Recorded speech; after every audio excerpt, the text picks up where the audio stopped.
Major funding for NJTV News is provided in part by the members of the New Jersey Education Association, making public schools great for every child, and PSE&G. We make things work for communities. Tonight on NJTV News, educators grapple with those problematic park tests. Parents and schools want to know what's going on with the park tests. Some lawmakers are challenging changes proposed by the Murphy administration. The health commissioner takes the case for medical marijuana on the road to one of the most reluctant communities, physicians and med students. How New Jersey says it's becoming the nation's leader in offshore wind energy. And the nation's oldest nuclear plant closes for good. Its radioactive residue still active. Those stories and more next on NJTV News.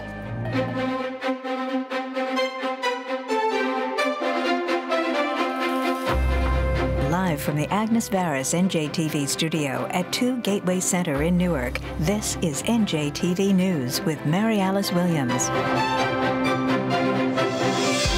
Hello, thank you for joining us. Those controversial standardized park tests are being targeted again. Education Department data show a woefully low number of last year's graduates pass them, but there are consequences to scrapping them for students and for teachers. Senior correspondent Brenda Flanagan reports. I'm finding what I'm listening to is conflicting, and I'm not so sure about the strategy that you're taking, and I'm very, very concerned about this, Commissioner. Some exasperation. Legislative leaders at a joint education committee meeting today asked Governor Murphy's education commissioner to slow walk big changes he's pushing for the controversial park testing program. What we don't want to do is socially promote students who are not meeting the benchmark. If we move entirely away from that in the high school years, what kind of data will we be getting to our families and to our teachers and to our principals to be sure that there's a remediation plan that protects that child? When they get to 11th and 12th grade, we understand where they are academically, and districts and schools are actually remediating and providing intervention. But that's because currently. We're not social promoting, we're just saying we're eliminating the park assessment because we have enough data. Governor Murphy made campaign promises to dump park, but state education officials haven't yet found a suitable substitute. Education Commissioner Epaulette's proposed eliminating 4 park tests for 9th and 11th graders, keeping only what's required by federal law, reducing student testing times down to 6 hours, and extending graduation rules for the class of 2020 and beyond that let kids who fail park take alternative exams. It gets to a point, when are we going to start preparing them for life after high school? And a park assessment in the junior, senior year is not preparing a student for the real world. My concern, I think with everybody else's concern, is rolling back the park test basically to the federal minimum standards is not going to continue to move New Jersey and our New Jersey students in the right direction. When we make a change that's this extraordinary, it's got to be one that is thoughtful, because what happens is we keep changing, and I just heard from several superintendents and teachers, and they could be the smallest group because you had more conversations, I'm sure, that I had, is we just started getting used to this. Now you guys are going to go back and shift the whole concept all over again, only to let us know in a year or two. Senator Ruiz says she wants to hold fact-finding sessions behind closed doors if necessary on both park changes and on the proposal to reduce the weight of student park scores in teacher job evaluations. The State Board of Education, noting it also wanted more information, tabled a vote on the proposed changes last week, frustrating park opponents. We're very concerned about how these assessments have narrowed the curriculum in our schools, have changed what our children learn, and probably most important right now is how close we are coming to children not graduating high school because of the current regulations. What are we going to do to make sure that our kids can figure out what's expected of them for graduation? If the state board does not fix these rules, we will ask the courts to repeal them.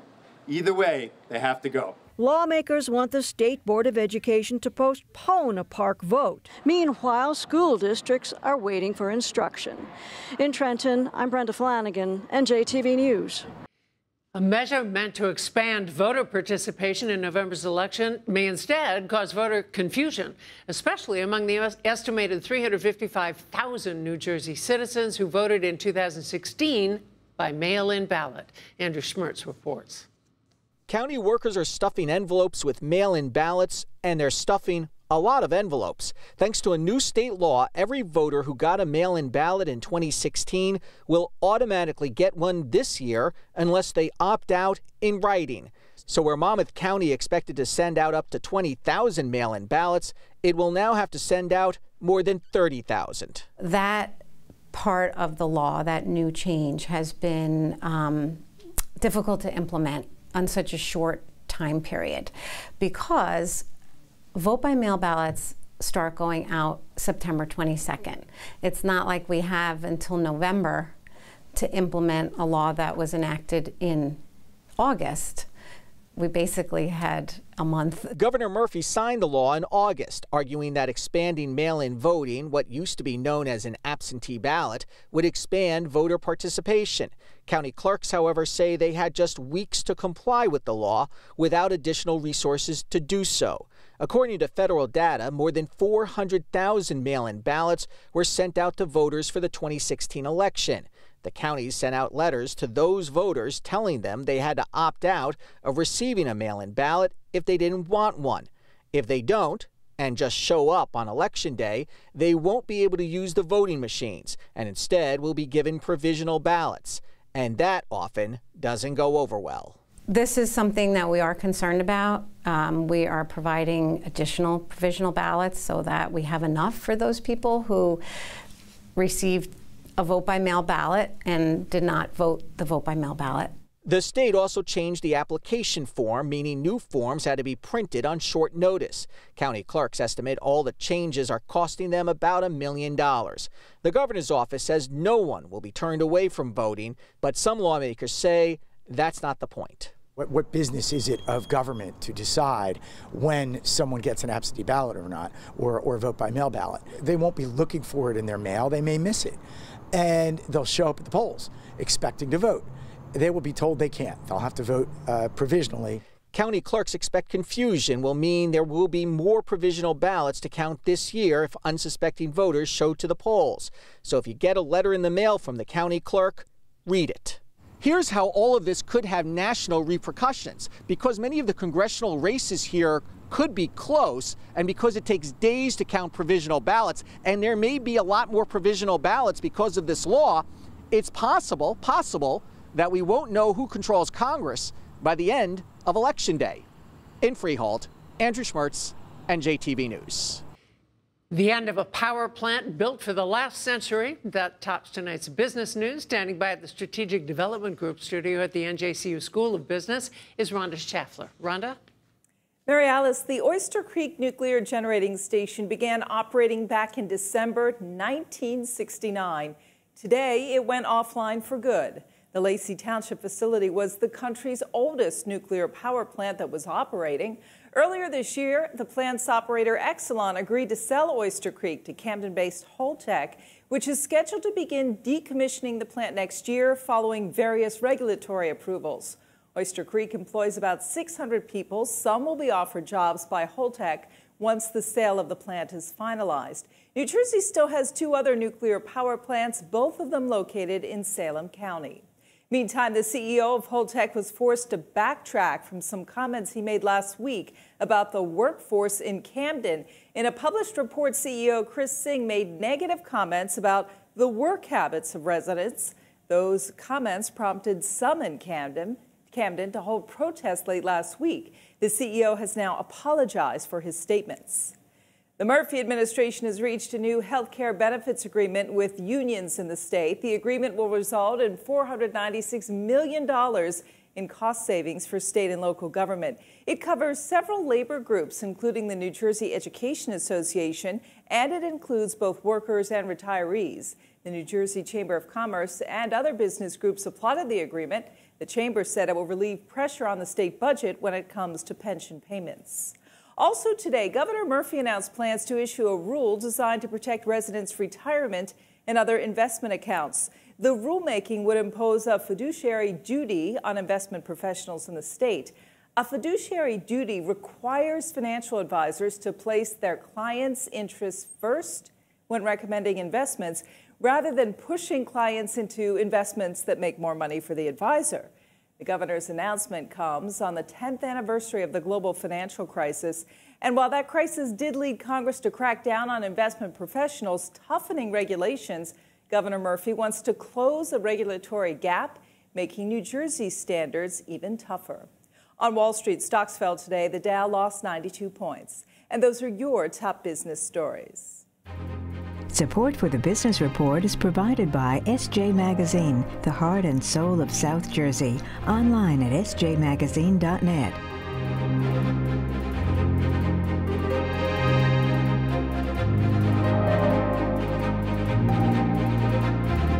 A settlement in the discrimination suit against Mahwah Township for actions allegedly targeting Orthodox Jews.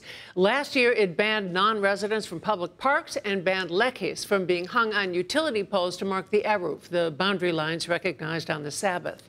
Mahwah repealed those ordinances and has agreed not to impose similar restrictions and to record and report to the state attorney general all discrimination complaints it receives and all actions taken in response.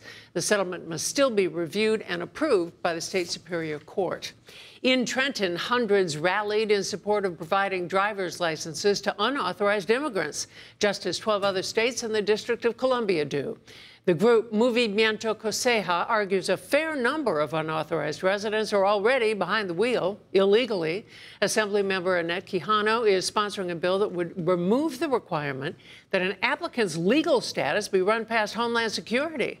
The new license would allow people to drive, but could not be used to register to vote or prove eligibility for employment. There's a glitch in the expansion of medicinal marijuana.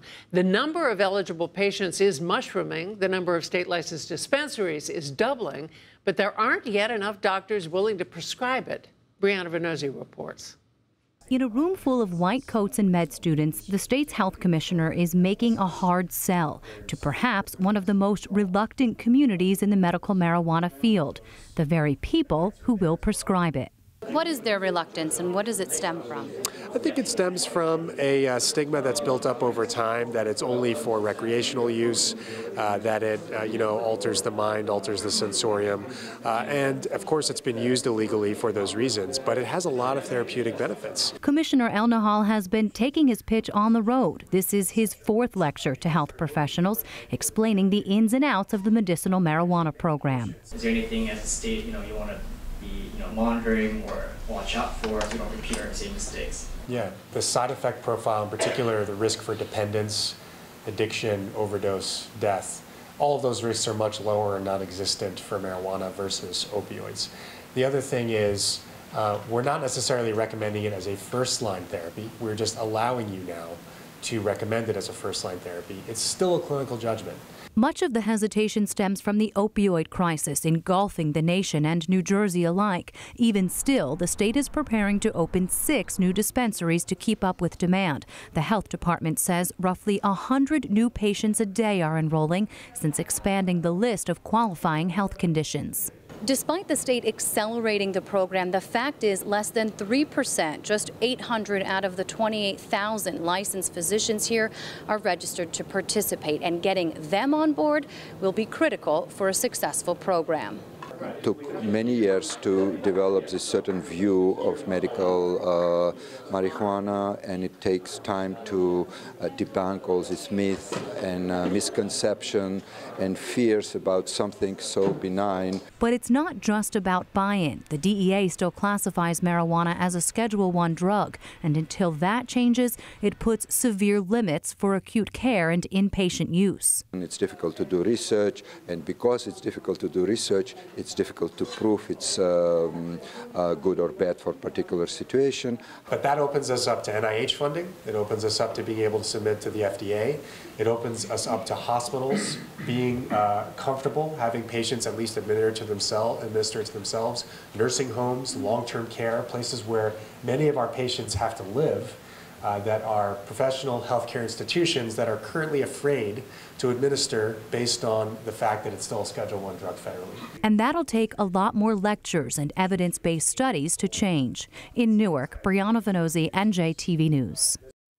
New Jersey's taken the lead in offshore wind, opening to applications the largest number of ocean tracts of any state to wind turbines that can generate nearly double the output of now closed Oyster Creek nuclear plant. Michael Hill reports on a landmark step to address the peril and promise the challenge of climate change. With this solicitation, which again is the nation's largest solicitation for offshore wind to date, New Jersey has more than 100 oceanfront miles, and now it wants developers to bid to harness the Atlantic's winds to generate more than 1,100 megawatts of energy, enough power for 500,000 houses, after the State Board of Public Utilities took this vote. Yes. Thank you. Board members call it a major pushback against climate change. 1,100 megawatts represent about a third of what Governor Phil Murphy demanded in his Executive Order Number 8, issued just days after his January swearing in. I happen to believe the scientists that climate change is real and is a real threat to our way of life. The window for bidding opens Thursday, September 20th, and closes the end of the year, with the aim of qualifying for federal investment tax credits by the end of 2019. New Jersey set a list of strict requirements for each application and charging a hefty fee. Bidders will be required under the statute to submit a $150,000 application fee. There are 6 primary criteria. They are the OREC purchase price, the economic impacts for the state, ratepayer impacts, environmental impacts, the strength of the guarantees of economic impacts, and the likelihood of successful commercial completion. The purpose of this is not wind at any cost. It is to do this well. It is to do this smart. And I'm so happy that we're in the front of a queue for a change instead of being the last state in so many of these initiatives. In a statement, Governor Murphy said, in the span of 9 months, New Jersey has vaulted to the front of the pack in establishing this cutting-edge industry. We campaigned on rebuilding New Jersey's reputation as a clean energy leader, and that involves setting an aggressive timetable on offshore wind. Environmentalists welcomed the vote. We've been waiting now for 9 years to really make offshore wind a reality, and today was the first real step to make it happen. We have great wind off the Jersey Shore. All we need to do is to harness it. And right now we're in a race to the top. The state and advocates say the cost of wind energy has fallen since 2010, and turbines have become much more efficient. It is time to open the window and to welcome offshore wind to New Jersey. The Board of Public Utilities' unanimous vote now opens a 3-month window for developers to offer their applications to provide offshore wind energy to New Jersey, energy that's considered cleaner, cheaper, and safer. In Trenton, Michael Hill, NJTV News. A high holiday remembrance that tops tonight's Garden State Express. Our first stop, Egg Harbor Township, where a service started some 30 years ago by Holocaust survivors is now carried out by their children and grandchildren. The Sarah and Sam Schofer Holocaust Resource Center at Stockton University hosted more than 60 people at Rodef Shalom Cemetery's Holocaust Survivor section to read aloud the names of mothers, fathers, aunts and uncles, neighbors, and friends who escaped the horror and settled communities in South Jersey. Next to Avalon, where the problem-plagued Townsend's Inlet Bridge to Sea Isle City has been closed, the 80-year-old New Deal-era span shut down for 3 months last year after an inspection led to a $1 million emergency repair job. Then it closed again last spring to repair more damage.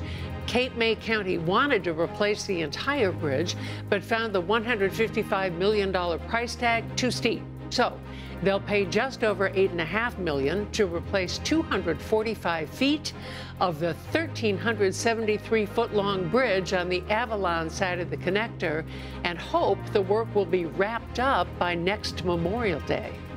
Finally, Vineland, where the new $20 million police headquarters has been topped off. The last structural beam hoisted aloft bearing the signatures of city, state, and county officials. The city's 66,000 square foot energy efficient building will hold a main lobby, records room, forensics, patrol and detective officers, prisoner processing, administrative offices, training rooms, locker rooms, a gym, and a 911 call center, and a canine unit. The project is expected to be completed by next spring. The police chief issued a news release calling it both highly functional and pleasing to the eye. And that's our Garden State Express for Monday, September 17th. Something up in your neighborhood? Tip us off.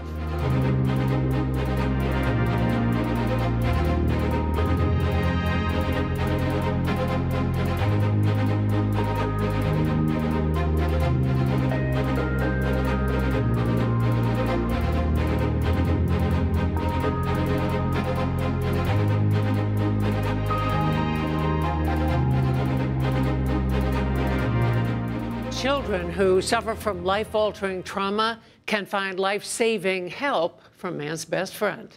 Lauren Wonka reports. Man's best friend often starts as boy's best friend.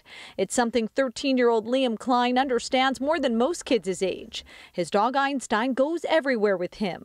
He is literally the reason that I'm actually alive right now. About 4 years ago, the Highland Park resident was diagnosed with PTSD. After the diagnosis, he was hospitalized. The medical team recommended a service dog.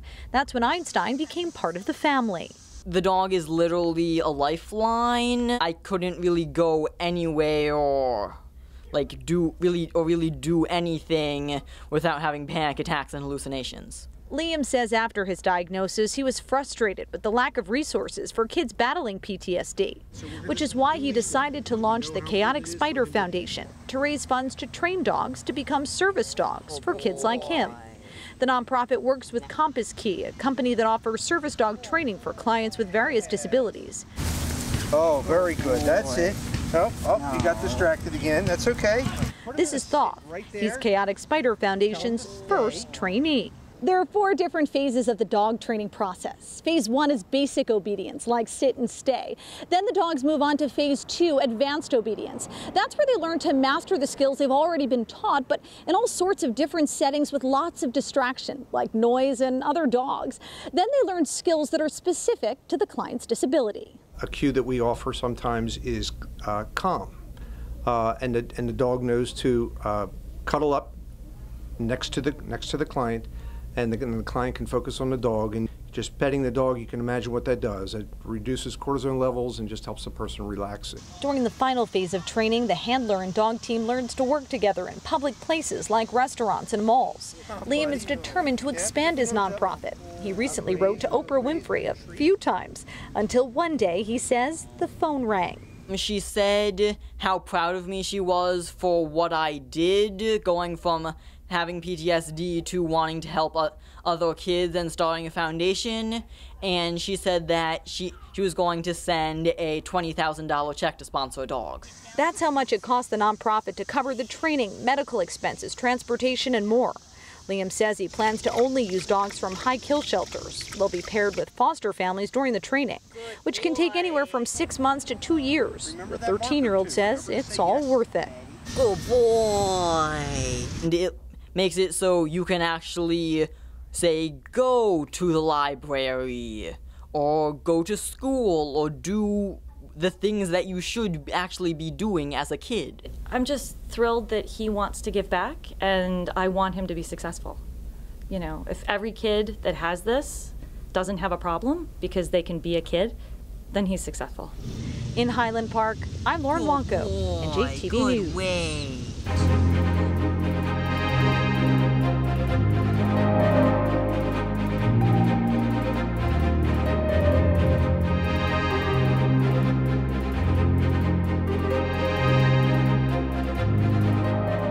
And now some noteworthy facts that help you know Jersey. In New Jersey, voter turnout for the 2016 general election was 68%.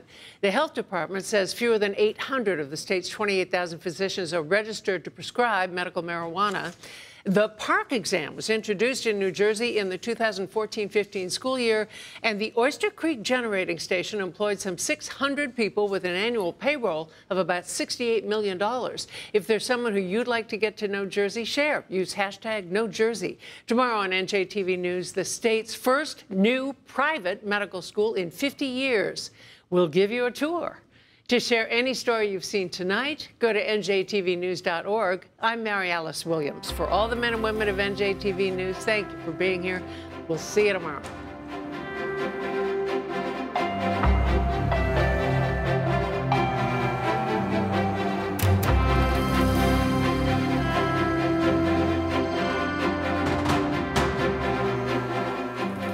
RWJ Barnabas Health.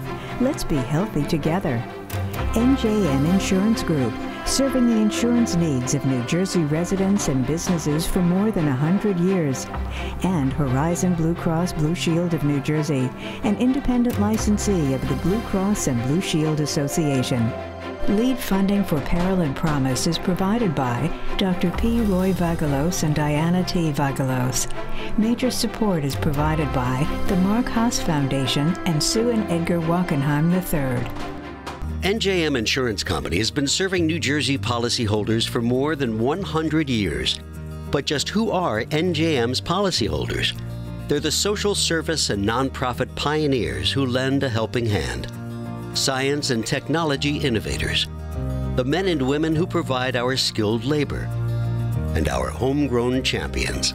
The people who make our state a great place to call home. NJM, we've got New Jersey covered. I'm fighting cancer. I'm fighting cancer. I am fighting cancer. I fight every day. Every night. Every hour. Every minute. And every second. RWJ Barnabas Health, together with the Rutgers Cancer Institute of New Jersey, brings the latest research, treatments, and clinical trials close to home. We're fighting cancer. And I'm not fighting alone. RWJ Barnabas Health. Let's beat cancer together.